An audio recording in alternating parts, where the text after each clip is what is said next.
evening and Aiboan.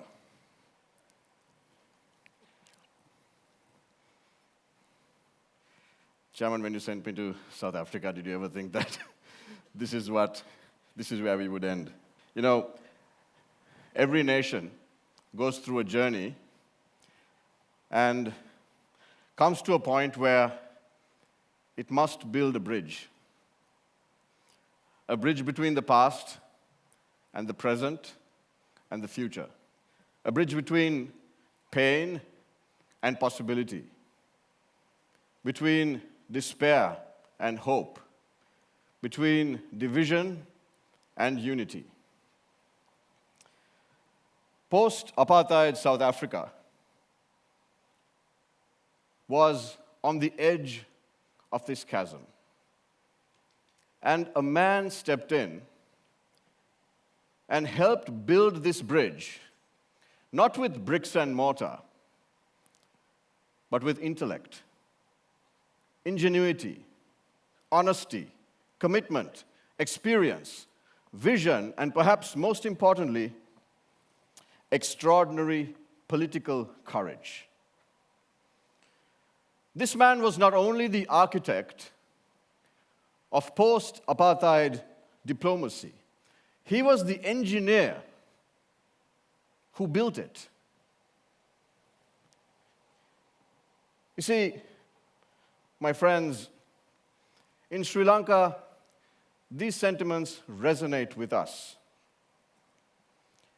We all feel, Your Excellency, the weight of history and the deep desire and hunger to reach our potential. We want to build this bridge. And Your Excellency, what you did was that you gave those silent voices a platform. Your Excellency, you gave those who had no hope, hope. And, my dear colleagues, I'm sure that we will all agree that nobody can deny us hope. Today, Sri Lanka, all of us, we stand at that pivotal moment, perhaps as South Africa did in 1994. We decide what kind of bridge we build. Your Excellency, I sincerely hope you will help us build that bridge. And so, ladies and gentlemen, it is my great honor to welcome not just South Africa's former president and vice president to Nelson Mandela, but Africa's Renaissance man, the man who gave his nation hope, a continent hope, and today, the world hope that anything is possible. A diplomat, a freedom fighter, a thinker, a philosopher king. Ladies and gentlemen, I welcome on stage the former president of South Africa, His Excellency Thabo Mbeki.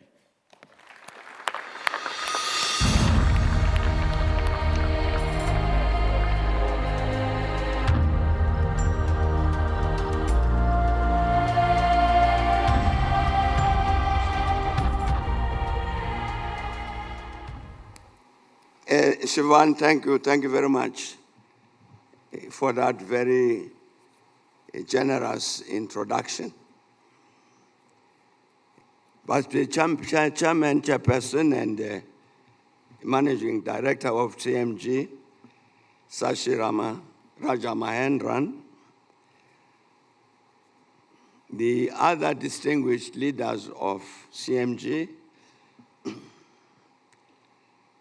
and distinguished participants at this annual convention of CMG, Your Excellencies, members of the Diplomatic Corps, and distinguished guests and participants, ladies and gentlemen. First of all, Chairperson, let me say thank you very much indeed for this invitation to attend this convention. Apart from anything else, it enabled me to visit Sri Lanka. This is my very, very first time I'm in this country.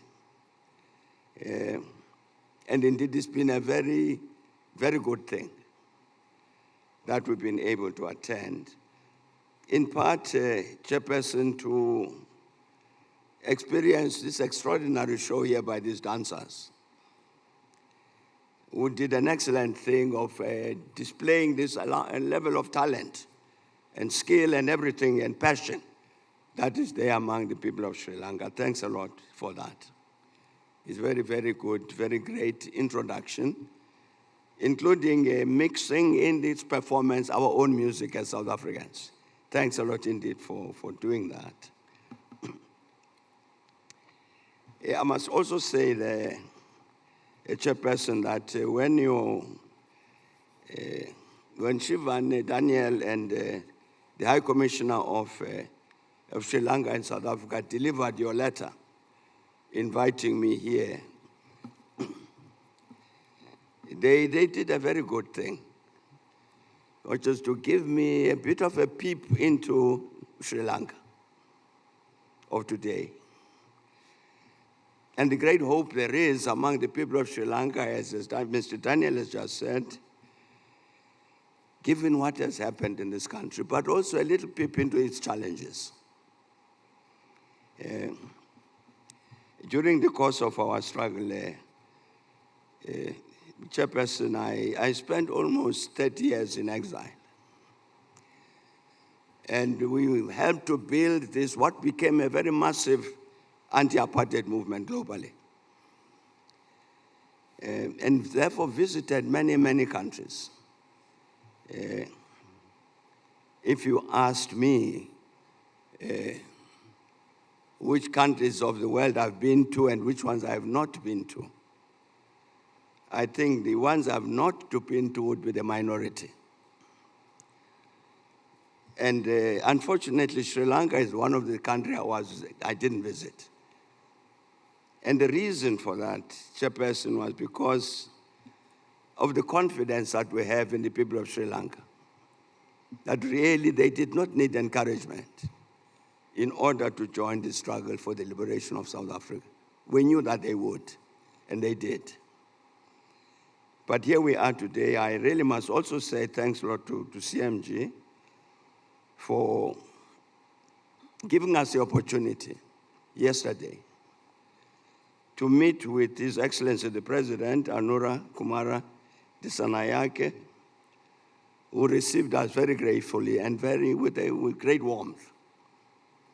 And indeed, I think from that interaction and what has happened so far today, it seems to me that for those of us, myself and the rest of my delegation, we have acquired a second home in Sri Lanka. This exposure to Sri Lanka, its challenges, its problems, its hopes, I think says to us that this must for us also be a second home. We talked a little bit about this with the President and said we'll do our best. We'll do our best to give such support to Sri Lanka and the people of Sri Lanka as they may need, to the extent that we're capable. Because what must be achieved in Sri Lanka today and tomorrow, we'd like to be part of that process. And so I'm saying, Chairperson and Managing Director Raja Mahendran, we will come here in 5 years' time to celebrate the centenary of the CMG group.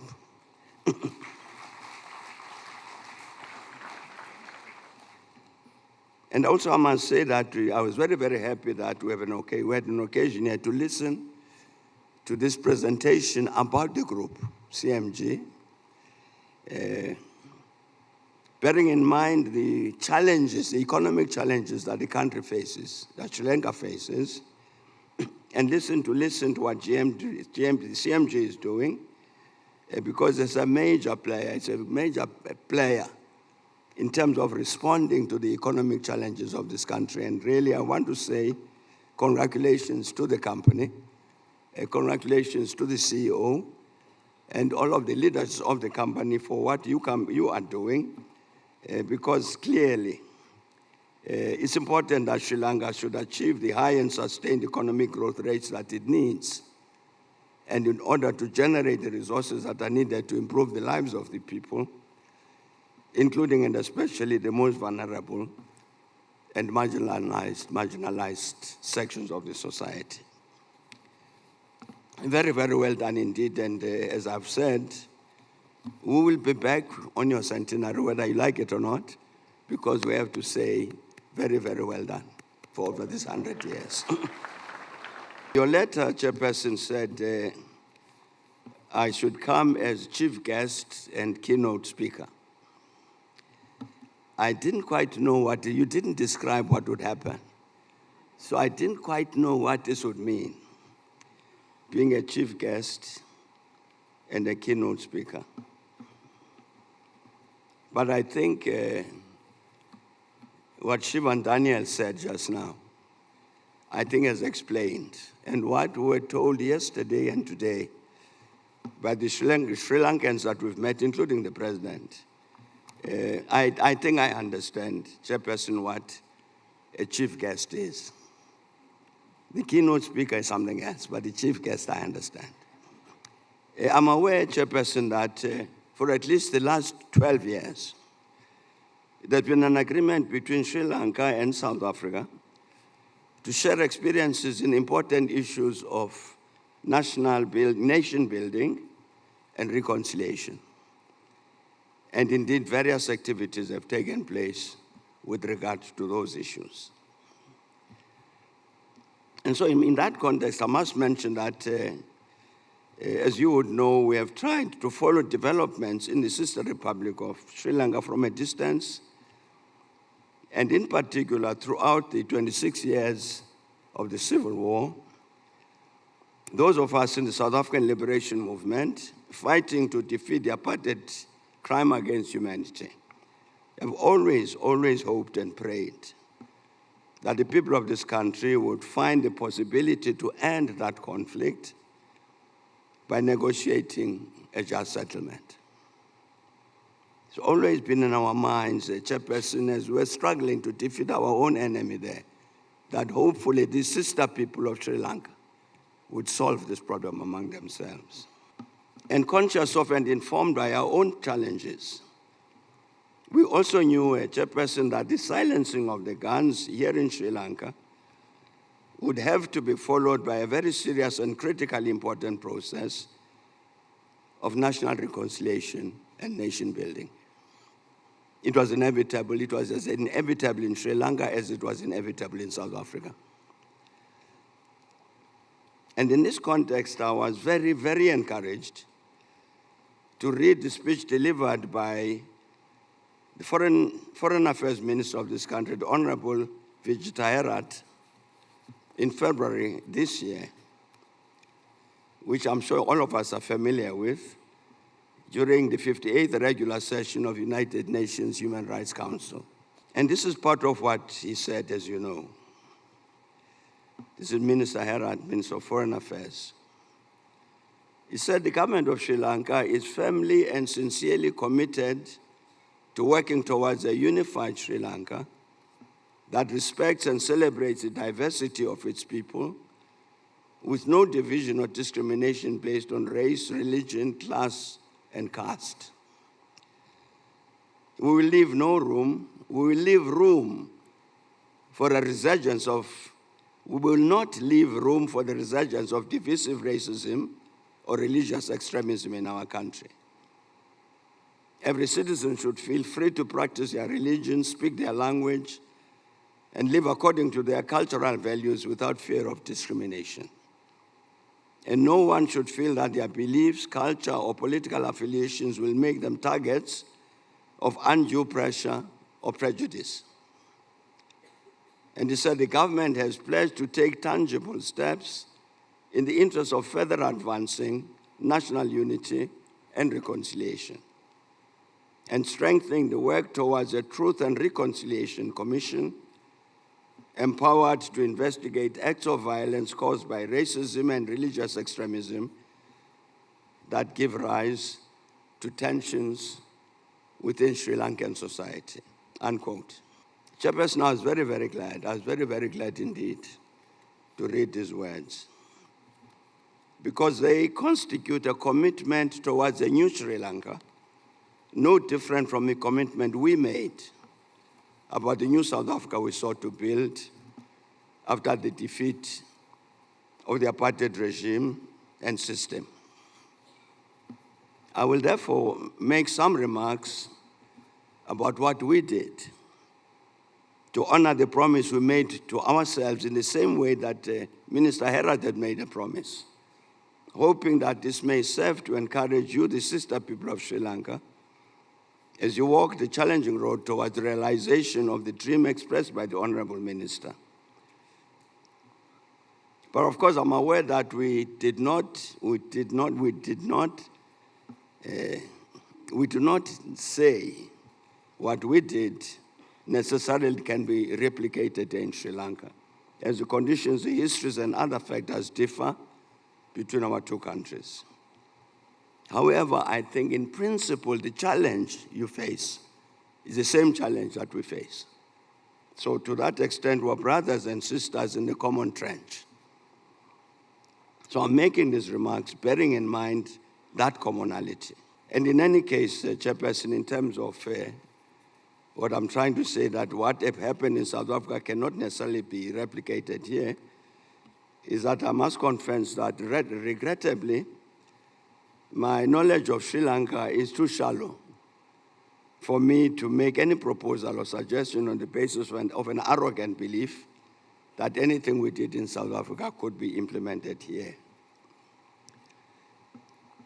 The South Africa I speak about, Chairperson, had experienced 300, by the time we got our liberation in 1994, the country had experienced 350 years of colonial white minority domination.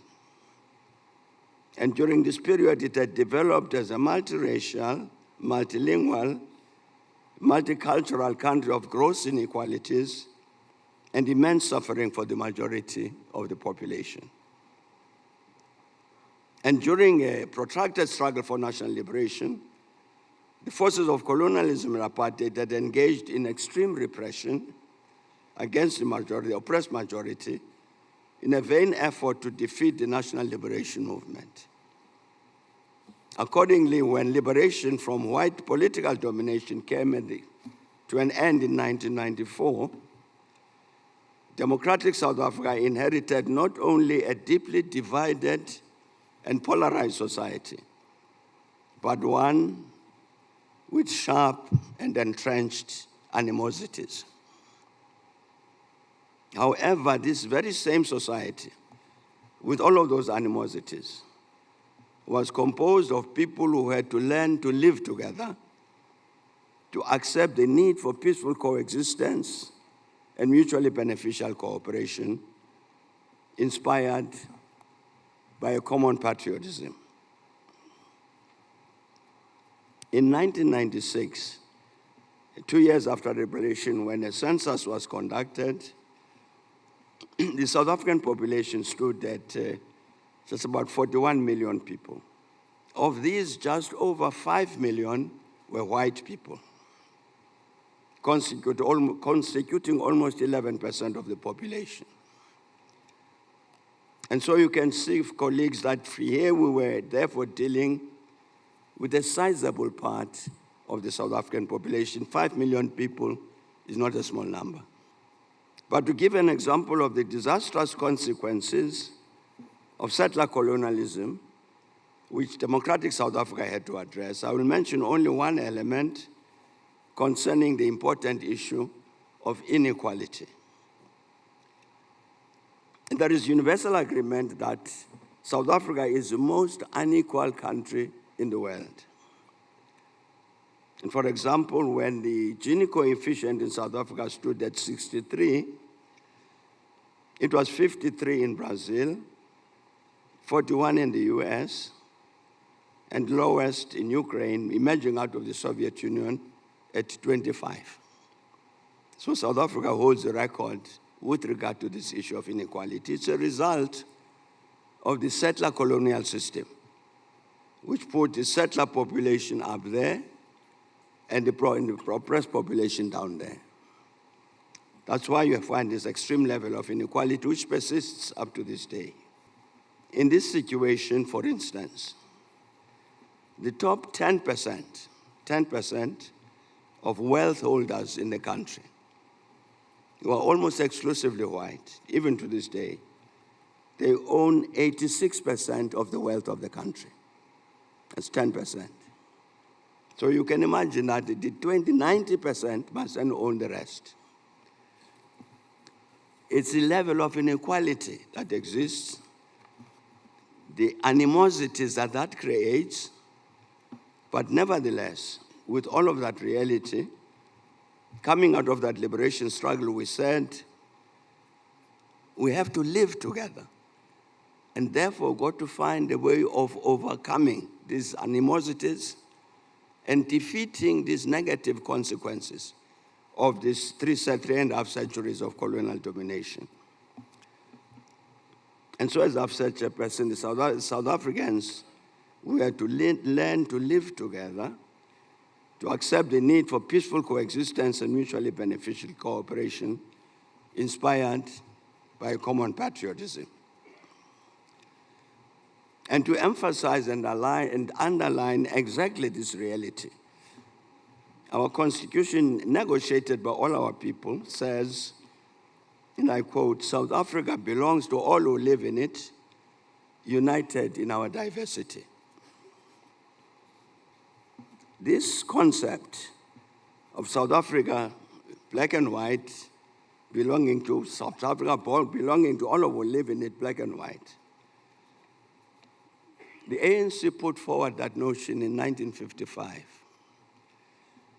And there was opposition from within the liberation movement about that. People are arguing, how can you say us, the colonized, and the settlers who colonized us, coming from Europe, belong together in one country? But we insisted, Chairperson, that no, yes, indeed, that history is correct, but the reality is that in order to take a step forward, we cannot adopt the positions that our oppressors have taken of racism. We are saying together they've become the settlers, they become South African. And therefore, this South Africa must belong to them as it belongs to the rest of us. So I'm saying the Constitution of South Africa of today says South Africa belongs to all who live in it, united in our diversity. And that same section of our Constitution, Chairperson, the preamble, where this sentence occurs, also makes other important observations which are very relevant to the imperative to eradicate the legacy of colonialism and apartheid. And it says, we, the people of South Africa, recognize the injustices of our past, honor those who have suffered for justice and freedom in our land, respect those who have worked to build and develop our country, and believe that South Africa belongs to all who live in it, united in our diversity. We therefore, through our freely elected representatives, adopt this Constitution as the supreme law of the Republic, so as to heal the divisions of the past and establish a society based on democratic values, social justice, and fundamental human rights. All of us, Chairperson, agreed that conditions had to be created to make it possible to realize this aspiration of a South Africa that would truly belong to all who live in it, united in their diversity. It wouldn't come on its own. And so before I examine this matter further, let me also state that what was an important part of the approach of the liberation movement to the negotiated termination of white apartheid minority domination. This was that such a process should be of ending that white minority domination should be as inclusive as possible. enabling the participation of the largest possible number of people or representatives of these people. It was on that basis that our movement agreed that the constitution, which would be negotiated and adopted by an elected constituent body, assembly, should be bound by a set of constitutional principles that would have been negotiated prior to the formulation of the constitution. Negotiated among a very inclusive group, including the white minority settler group, to negotiate the principles, constitutional principles, that would be binding on the constitution that would be negotiated by an elected assembly. I'm saying this was to make sure that this process of transition is as inclusive as possible, because its very, very success dependent on that inclusivity.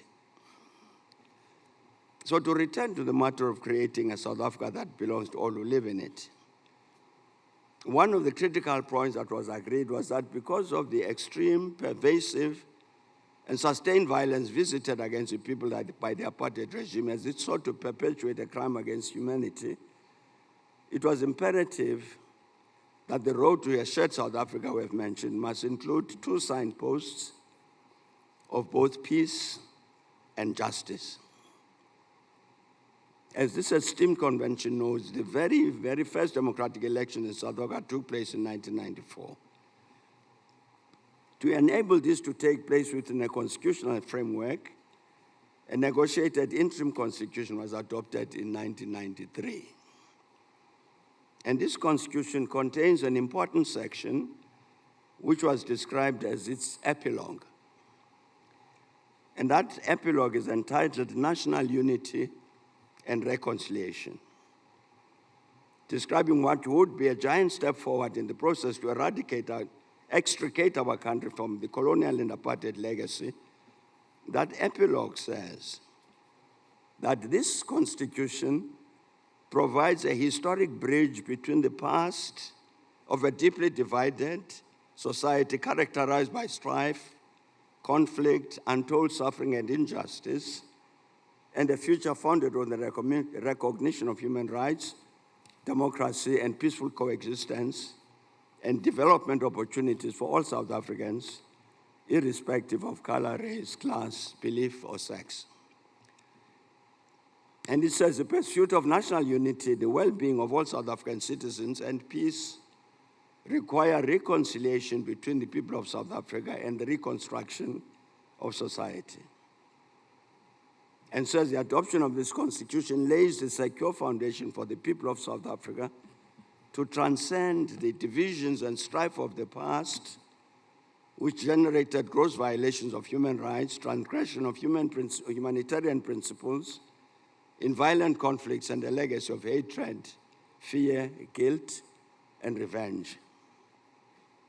These can now be addressed on the basis, says the Constitution, that there is a need for understanding, but not for vengeance, a need for reparation, but not retaliation, a need for Ubuntu, but not victimization, unquote. And to give effect to these constitutional injunctions, Mr. President, Mr. Chairman, the Parliament elected in 1994 adopted the Promotion of National Unity and Reconciliation Act in 1995. And among other things, that law says that since the Constitution of the Republic of South, the 1993 Constitution of the Republic provided a historic bridge between the past of a deeply divided society and the future founded on the recognition of human rights.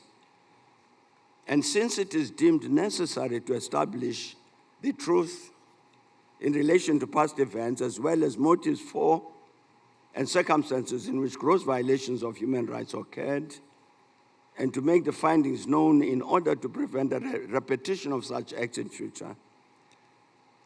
And since the Constitution states that the pursuit of national unity, the well-being of all South African citizens, and peace require reconciliation between the people of South Africa and the reconstruction of society.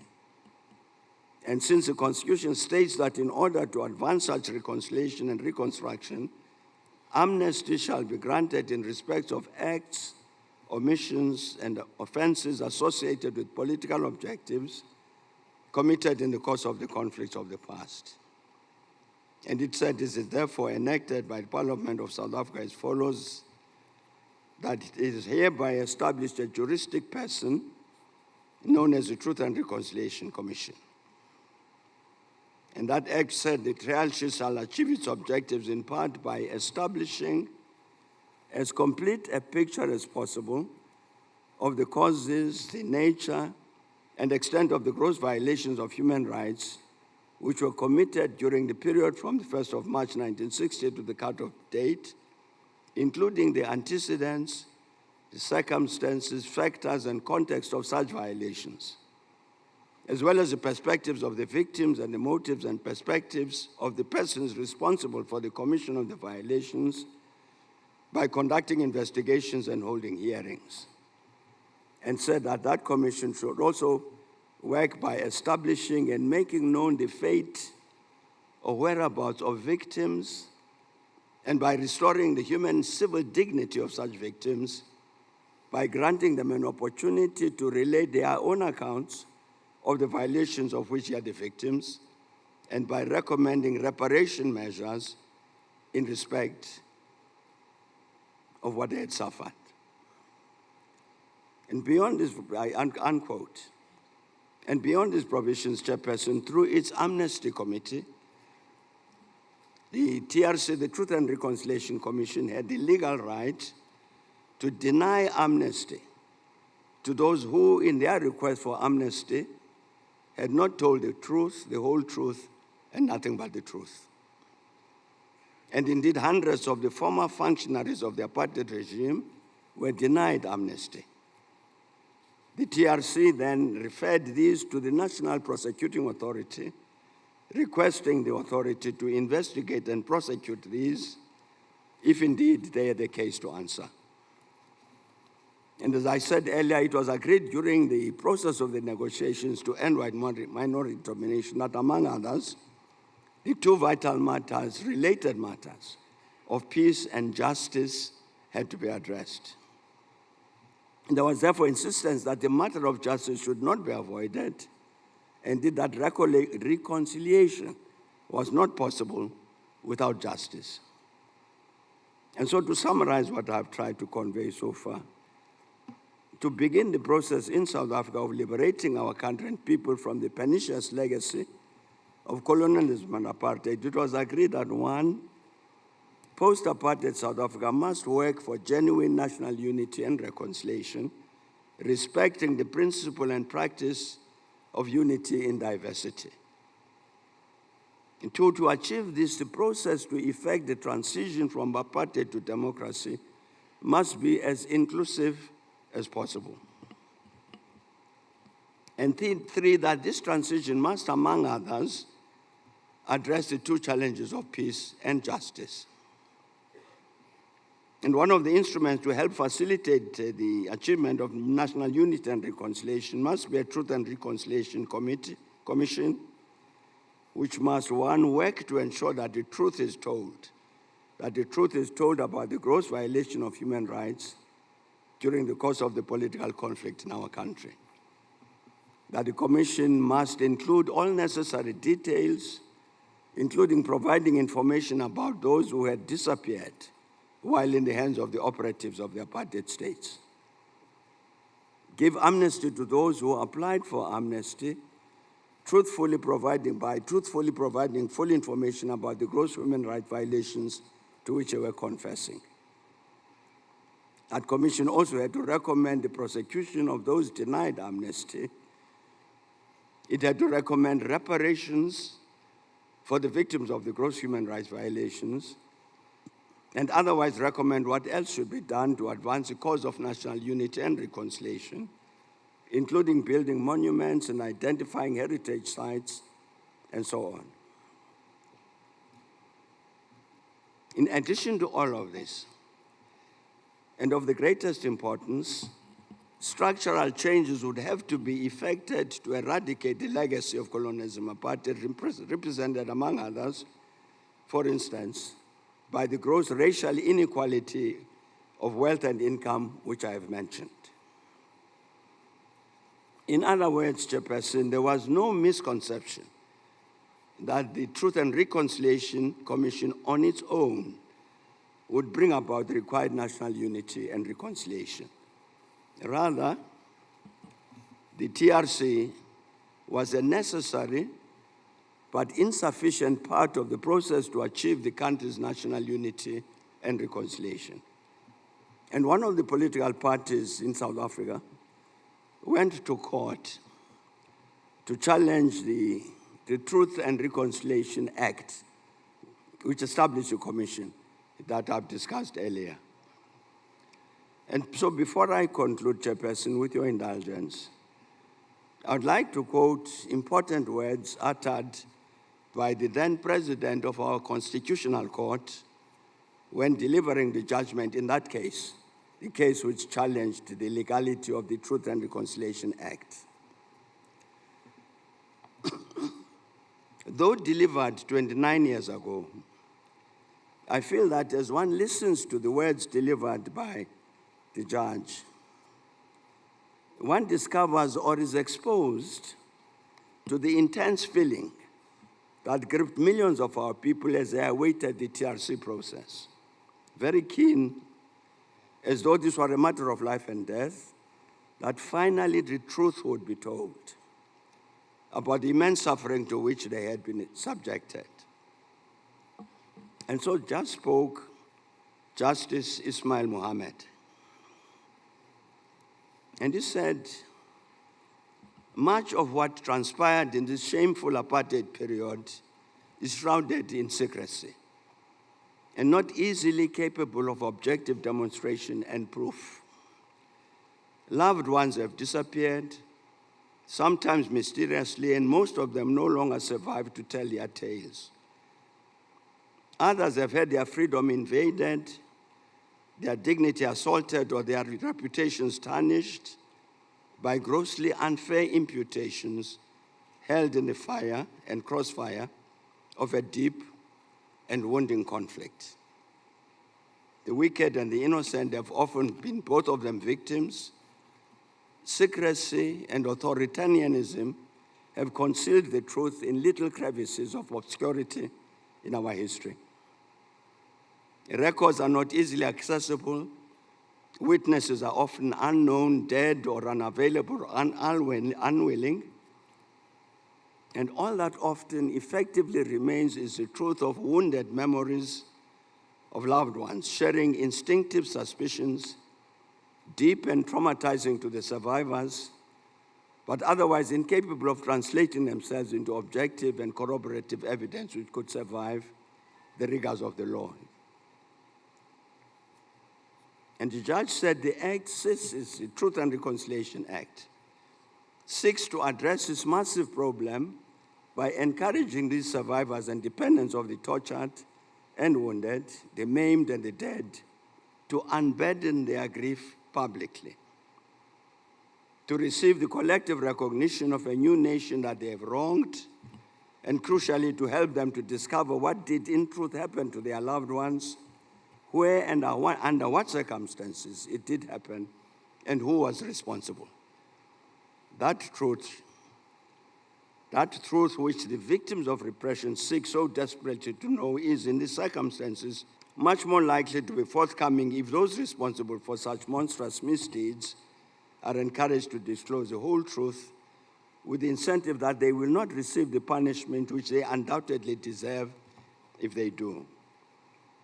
Without that incentive, there is nothing to encourage such persons to make the disclosures and to reveal the truth which persons in the positions of the applicants so desperately desire. Families of those unlawfully tortured, maimed, or traumatized become more empowered to discover the truth.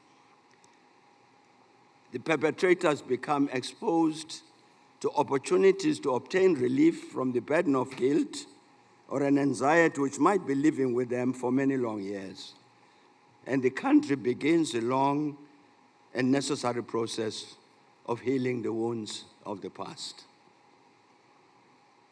And Justice Mohammed said the alternative to the granting of immunity from criminal prosecution of offenders is to continue to keep the dependents of such victims, in many cases substantially ignorant about what precisely happened to their loved ones, to leave their yearning for the truth effectively unassuaged, to perpetuate their legitimate sense of resentment and grief, and correspondingly to allow the culprits of such deeds to remain perhaps physically free, but inhibited in their capacity to become active, full, and creative society of the new order by a menacing combination of confused fear, guilt, uncertainty, and sometimes even trepidation, unquote.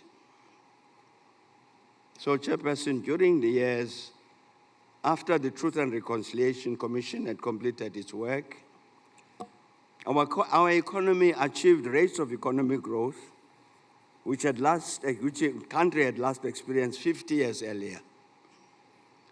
Thus, it became possible to reduce the numbers of the unemployed as well as reduce the poverty levels. And for the very, very first time since the formation of the Union of South Africa in 1910, we were able to generate budget surpluses, making it possible for the government both to invest in the economy as well as strengthen the social security net to help the poorest in our country.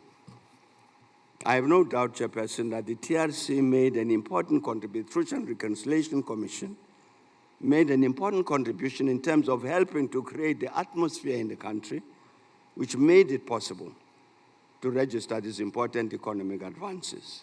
And so, Chairperson and dear friends, I come back to what the Honorable Minister of Foreign Affairs of this country, Vijita Herat, said when he addressed UN Human Rights Council 4 months ago, that the government of Sri Lanka is firmly and sincerely committed to working towards a unified Sri Lanka that respects and celebrates the diversity of its people with no division or discrimination based on race, religion, class, or caste, and will not leave room for a resurgence of divisive racism and religious extremism in our country. The government has pledged to take tangible steps in the interest of further advancing national unity and reconciliation and strengthening the work towards the Truth and Reconciliation Commission, empowered to investigate acts of violence caused by racism and religious extremism that give rise to tensions within Sri Lankan society, unquote. I'm honored, Chairperson and friends, to pledge our full support to the esteemed President and government of Sri Lanka as they pursue these noble objectives, as well as to convey my sincere wish to you and the rest of the sister people of this republic that we join hands with you to achieve the historic objectives explained by Minister Herat. And I'd also like to assure you, Chairperson, and all of you, that South Africa will do its best to share its experiences with the government and people of Sri Lanka on the vitally important matter of national unity and reconciliation. And I thank you very much for your attention.